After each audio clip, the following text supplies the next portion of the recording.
The reading this morning is from Mark chapter 5, verses 21 to 43. When Jesus had again crossed over by boat to the other side of the lake, a large crowd gathered around him while he was by the lake. Then one of the synagogue leaders, named Jairus, came, and when he saw Jesus, he fell at his feet. He pleaded earnestly with him, "My little daughter is dying. Please come and put your hands on her, so that she will be healed and live." So Jesus went with him. A large crowd followed and pressed around him, and a woman who was there who had been subject to bleeding for 12 years. She had suffered a great deal under the care of many doctors and had spent all she had, yet instead of getting better, she grew worse. When she heard about Jesus, she came up behind him in the crowd and touched his cloak, because she thought, "If I just touch his clothes, I will be healed."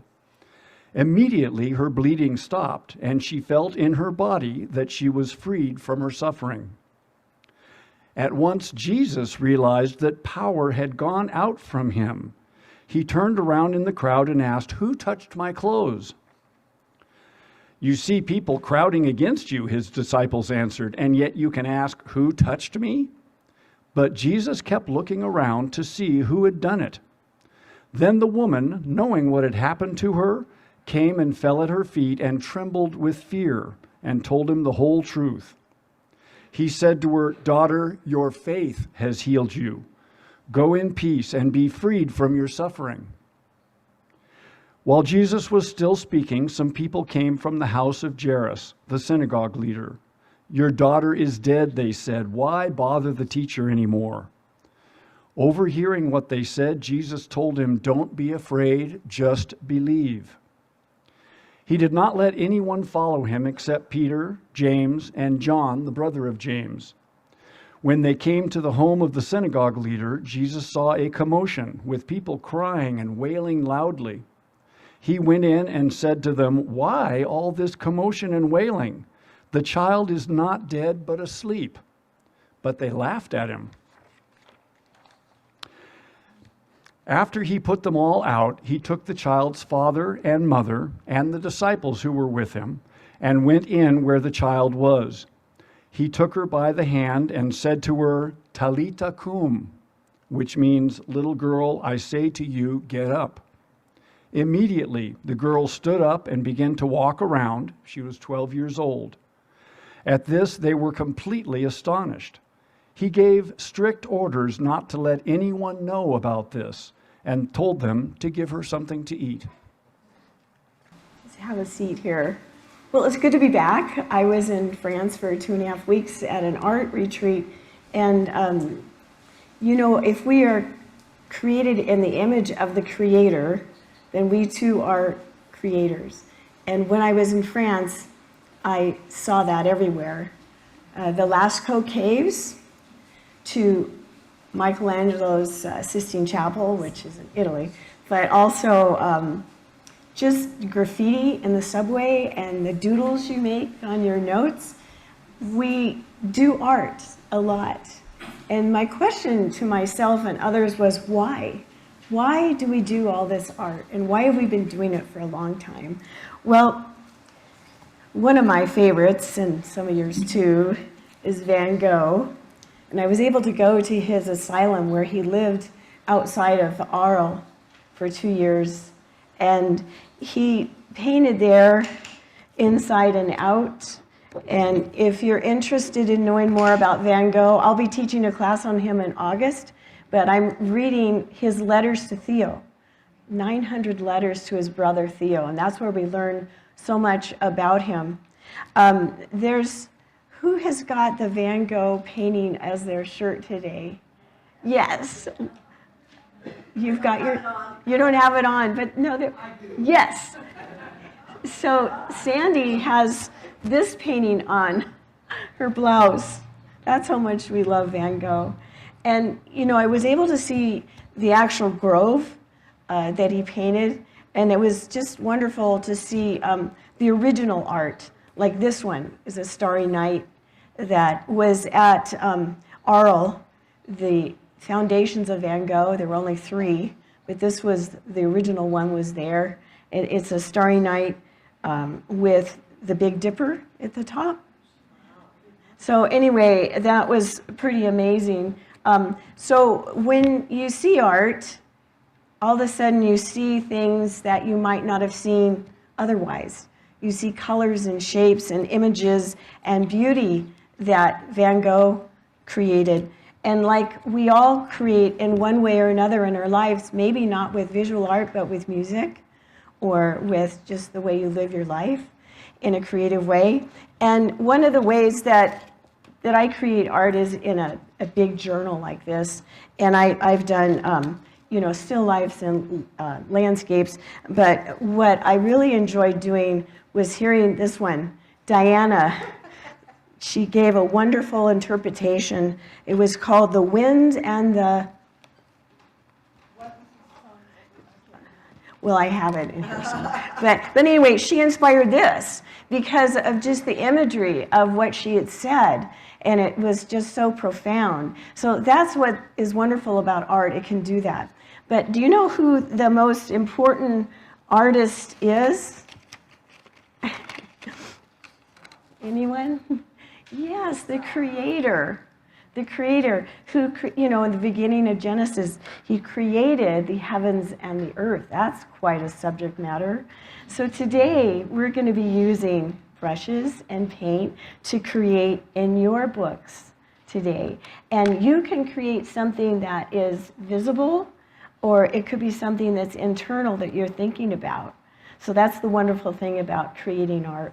Now, I'll just finish my little spiel here. Minus puppets. Did you notice first time I haven't had puppets? They're on vacation. They're coming back next week. But John O'Donohue, who this guy likes a lot, my husband gave me this quote, nature is the direct expression of the divine imagination. So I think about why we do art. Why did God do art? He's the ultimate artist. So I hope that you can go out and create art in one form or another, and in that way you are a reflection of the Creator. Thank you. This is a tune by Kebmo. Feel free to do whatever you feel like doing.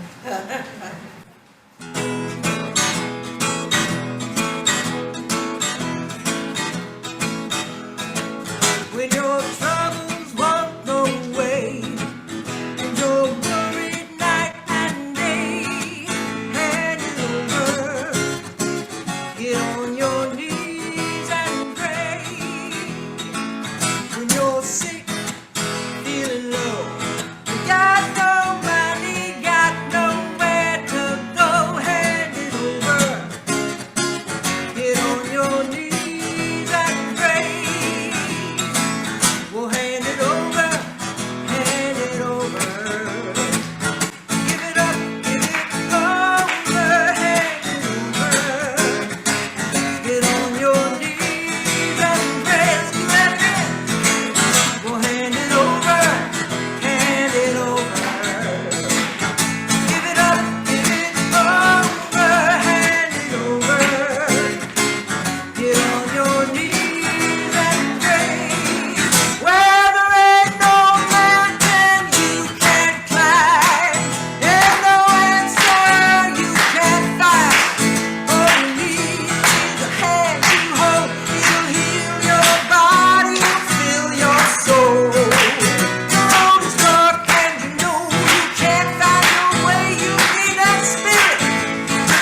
Get on your knees and pray.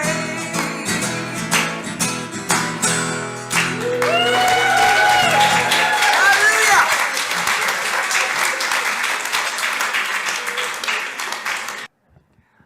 Let us continue to pray. Dear God, open our eyes, our hearts, our ears, our minds, our souls to receive whatever you have for us today. Liberate us from our sense of aloneness. Help us to connect with you, with each other, and with ourselves. We ask these things in the name of our Rabbi Jesus. Amen.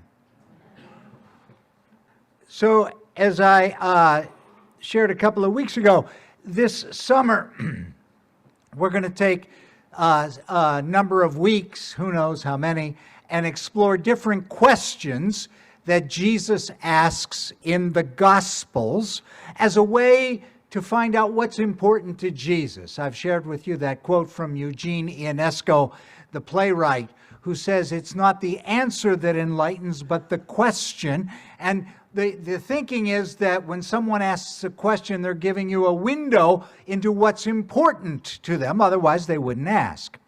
And so this week in our text, we have this very wonderful question that Jesus poses: who touched me? It's a great question. And so some context from the passage that Bob read to us from the chapter of Mark. Jesus has been out ministering, and is not uncommon in the Gospels that he gets interrupted doing what he's doing. And this is not part of the sermon. I'm throwing this in this is bonus. But it is amazing to me how many of the miracles attributed to Jesus in the Gospels, nearly all of them, were the result of him being interrupted. He was going to do something, and somebody comes in and interrupts, and the next thing you know, a miracle occurs. And so the lesson for me is, all those interruptions in your life and mine that we curse and avoid and try to get rid of, what if there are miracles hidden in those annoying interruptions? It's just a thought. I'm just throwing it out there. Because I hate interruptions. Oh, terrible. But nearly every miracle, and this is a case. So Jesus has been doing stuff, and this woman, and so Jairus, the synagogue ruler's daughter, is near death. Out of deep anguish and grief, he comes running to Jesus and says, come on, you got to do something. My daughter's dying. My daughter's dying. So Jesus is interrupted. On the way to Jairus' daughter, he gets interrupted in the middle of the interruption. A woman with an issue of blood, over 20 years, she's been struggling, she's been isolated, quarantined, and that time and place for a woman to have a condition like this meant you had to be alone. You were considered contagious. You were not allowed to be in society. Think of COVID. You have active COVID. You can't touch anybody. You can't go near anybody. And so this woman has been isolated, and out of deep frustration after years, the doctors, the money, nothing's helped. She throws all convention to the wind, and she presses through and touches Jesus. And as I have studied this particular passage, her touching of Jesus is incredibly inappropriate culturally. A strange woman was not supposed to touch a man, and so she has violated a number of societal mores in what she has done. Her need has driven her to this. And I would suggest that while there were many people in the crowd jostling, pushing, that made contact with Jesus, she's the only one that touched him. She made a connection. There was something, and something so profound happened, Jesus felt, as the text tells us, dunamis, power, energy, leave his body. And he didn't know, who touched me? And her healing came because she made connection with Jesus. She connected with someone. She broke through the isolation, the existential isolation that terrorizes all of us, the aloneness. And she made connection. And Jesus recognized that. And in fact, what he says to her when he says daughter, he says in so many words, validating that she has touched him. He's saying it's okay. It's part of my family. Daughter. Everybody relax. Nothing inappropriate happened. It's cool. Daughter. And healing comes to her. As I was thinking about this text all week, earlier this week, one night, I was having trouble sleeping. And I was just laying there in bed. And I started thinking of a lot of you guys that I know what's going on in your life because you tell me and you come to see me. And I was thinking of how many of us are so lonely. The fear of being alone, isolated. Nobody gets me. Nobody knows me. Nobody understands what I'm going through. And I saw your faces as I was laying in bed, and I was just praying. God, break the isolation. Break our aloneness. Break the fear of being alone.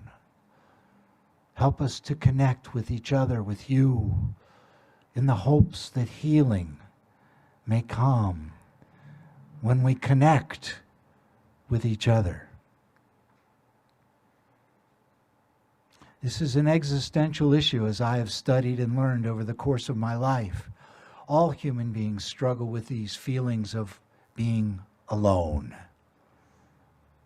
isolated. Nobody gets me. Nobody understands.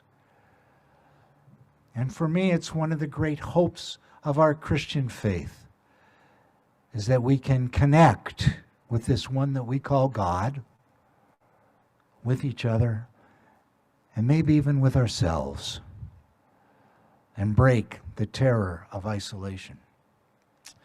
So the woman is healed, and then they come to Jesus with the news, look, don't worry, Jairus' daughter has died. You can relax. You don't need to come. And Jesus insists, and they go to Jairus' home.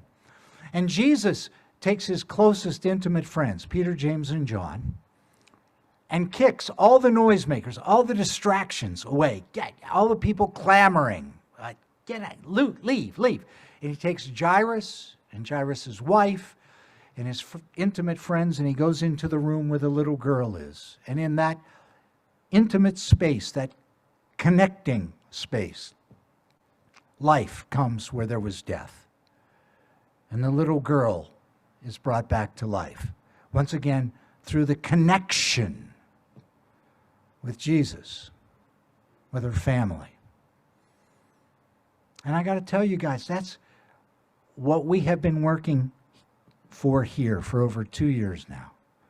To make this a safe place, a sanctuary, where we can connect with God, with each other in some fashion, with ourselves, to create a place of connection, which is why it was so appropriate Linda came to give us our mission moment this morning. Now, one of the reasons connection is so difficult for us, I told you I'm reading this book by Christian Wyman, brilliant writer, poet, amazing man. He has a book out called Zero to the Bone. And in the book, he tells the story, he and his wife had adopted a dog that they had for 10 years. It was a rescue dog. And the dog was always bizarre, had bizarre behavior, never figured the dog out. In the house, the dog was loving and kind, but there were things that could trigger that dog, and they didn't know 1 minute to the next what the dog might do. And so after 10 years of living with this dog, they took the dog to the vet for something, and the vet came out and said, you know your dog's got a bullet in it? They didn't. The previous, whoever, had shot the dog. And the dog has been living 10 years with a bullet, with a wound. And Wyman said, and it's the nature of dogs to hide their wounds so nobody will know they're vulnerable and they could be taken advantage of. They could become prey. So dogs work really hard at hiding their wounds. And he comments in this story of how we're just like dogs. We hide our wounds, don't want anybody to see. Oh, can't see our vulnerability. And so we act bizarre, like dogs with a bullet in them. Triggers will happen and make us freak out that we don't understand. And the message for me is, as we connect through our vulnerability, healing is possible when we can find acceptance and love for the craziness that we all are. We're all crazy. And so this is one of the great powers of the 12-step program, Alcoholics Anonymous. People get in a room and they get rid of all the masks they wear, their jobs, their professions, their degrees, their income, and they sit in naked vulnerability and say, "Hi, my name is Fred. I'm an alcoholic. I need help." And in that place, many, many find healing as they connect at their point of vulnerability. One of my favorite books is a 12-step book. It's called The Spirituality of Imperfection. And it's just a book of stories from different cultures and religions about how we connect in our woundedness. That if you and I sit down and we talk about all the magnificent things we've done and all the important people we know, we'll learn information about each other, but we won't connect. But if we can get to that place where I trust you enough to show you where my wounds are, we can connect. And that real relationship is possible, and healing becomes possible. One of my great mentors, a man named Irvin Yalom, who I've never met, but his book, Existential Psychotherapy, was so profound for me. He's an incredible Jungian psychotherapist in the Bay Area. And he teaches all his students that it's the relationship that heals. It's not your techniques, and it's not your ability to interpret dreams or your ability to ask questions. It's the relationship that offers healing. That's what we all ache for, a connection. Henry Nouwen, another great spiritual teacher, says this: nobody escapes being wounded. We're all wounded people, whether physically, emotionally, mentally, or spiritually. The main question is not, how can I hide my wounds so that we don't have to be embarrassed, but how can we put our wounds, our woundedness, into the service of others? When our wounds cease to be a source of shame and become a source of healing, we have become wounded healers. I also, this morning, preparing for this reflection, remembered a passage from the great book Brendan by a Christian preacher named Frederick Buechner, who wrote a novel called Brendan. And here, this passage is so poignant, and I think it's communicating what I'm trying so desperately to share with you, my friends. So Buechner writes, pushing down hard with his fists on the table, he heaved himself up to where he was standing, and for the first time we saw he wanted one leg. It was gone from the knee joint down. He was hopping sideways to reach for his stick in the corner when he lost his balance, and he would have fallen like a heap in the floor if Brendan hadn't leapt forward and caught him. I'm as crippled as the world is dark, Gildas said. If it comes to that, which one of us ain't, my dear? Brendan said.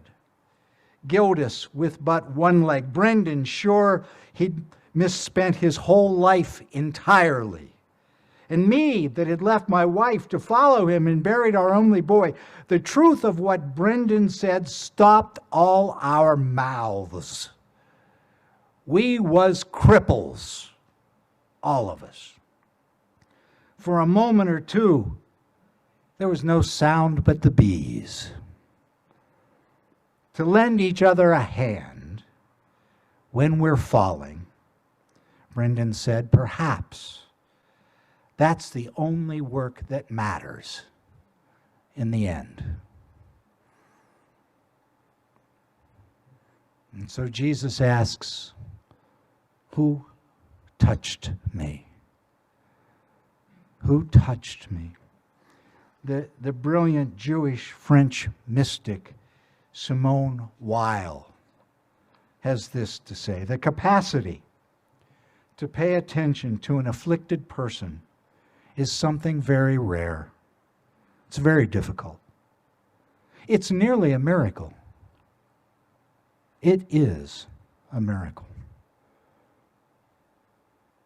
So my encouragement to us, what we're trying to do here, is not make a name for ourselves, not become something. We're working to make a sanctuary, a safe place, where wounded people can come and possibly connect with others and not feel so alone, so afraid in this great, vast universe. Maybe find some healing. And that we would do that together as we work to follow Jesus on the way of radical love.